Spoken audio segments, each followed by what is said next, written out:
Assalamualaikum warahmatullahi wabarakatuh. Waalaikumsalam warahmatullahi wabarakatuh. Salam sejahtera untuk semuanya. Apa kabar sahabat Ram, baik yang ada di rumah maupun yang sedang dalam perjalanan? Semoga dalam keadaan baik-baik saja.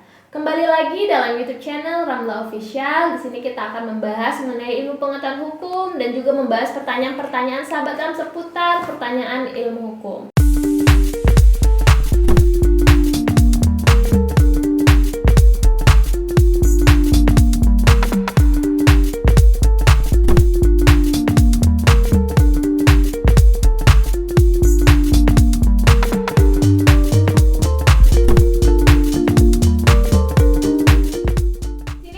Bang Ram, apa kabar Bang? Alhamdulillah sehat-sehat pengacara. Alhamdulillah. Kali ini ada pertanyaan dari sahabat Ram nih Bang. Masih anak-anak sepertinya ini. Assalamualaikum Pak, saya mau bertanya. Saya disiram teh panas di bagian bawah oleh ibu saya. Karena itu saya tidak bisa masuk sekolah akibat rasa perih di bagian wajah. Walaupun tidak melepuh, saya masih berumur 15 tahun dan sering mendapatkan perlakuan kekerasan seperti ditampar dan dipukul oleh ibu saya. Bisakah saya melapor? Lalu hukum apa yang berlaku?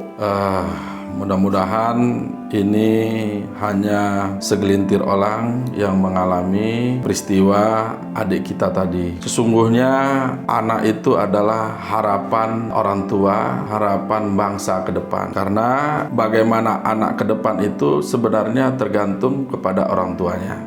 Nah, yang berikutnya, anak ini adalah investasi kita di dunia, investasi juga di akhirat. Ketika anak Adam meninggal, terputus amal ibadahnya kecuali 3. Salah satunya doa anak yang soleh. Jadi kalau anak kita sakiti dari kecil, ya dipastikan ke depan dia sangat berat membantu kita di masa tua dan bahkan sangat berat mendoakan kita ketika kita sudah meninggal. Nah, oleh karena itu, harapan pertama yang kita sampaikan kepada seluruh orang tua, kita jaga, kita didik, kita kasih fasilitas terbaik buat anak untuk masa depan anak dan harapan kita ke depan. Itu satu. Yang kedua, kita coba menganalisa tentang adik kita yang bertanya tadi, apakah yang bersangkutan masih kategori anak atau bukan. Tadi disebutkan bahwa usianya baru 15 tahun. Dalam pasal 1 angka 1 Undang-Undang nomor 35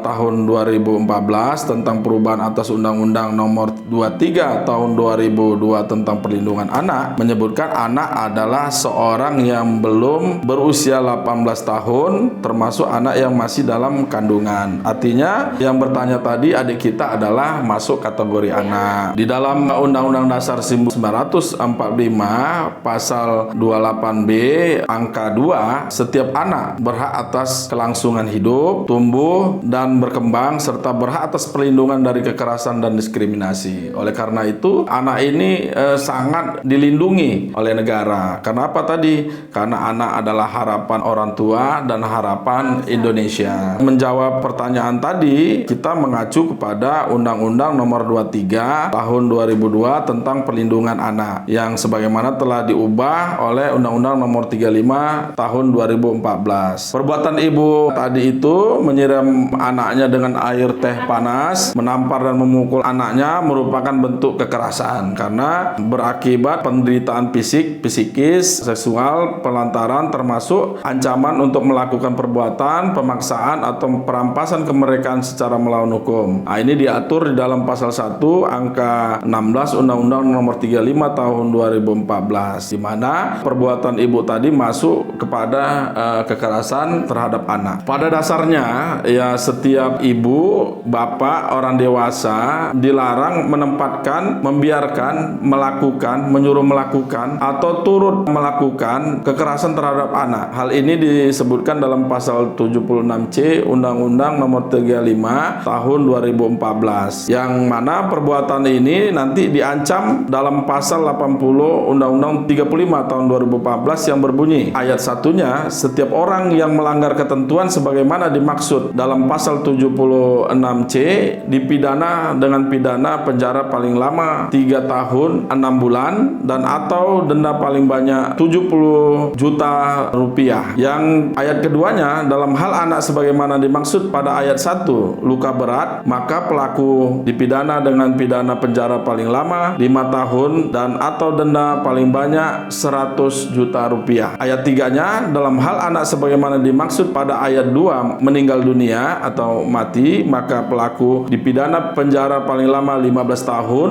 dan atau denda paling banyak 3 miliar rupiah. Ayat 4-nya mengatur pidana tambahan sepertiga dari ketentuan sebagaimana dimaksud pada ayat 1, ayat 2 dan ayat 3 apabila yang melakukan penganiayaan tersebut orang tuanya. Jadi dari ketentuan pidana tadi ditambah sepertiganya apabila pelakunya adalah orang tuanya. Lebih berat sepertiga. Iya. Itulah ketentuan yang diatur dalam undang-undang tentang perlindungan anak. Artinya pertanyaan dari adik kita tadi, perlakuan ibunya terhadap adik kita tadi adalah masuk kategori kekerasan terhadap anak. Berikutnya pertanyaan, apakah bisa kita laporkan? Nah, sebelum kita laporkan, kita sangat menyarankan penyelesaiannya secara musyawarah. Diselesaikanlah dengan cara kekeluargaan, karena memang ibunya pada saat itu melakukan kekerasan. Siapa tahu pada saat itu ibunya lagi mengalami goncangan kejiwaan atau beban yang cukup berat psikisnya yang tidak bisa dia kendalikan, yang berakibat dia gelap mata melakukan kekerasan terhadap anak. Jadi baiknya kita lebih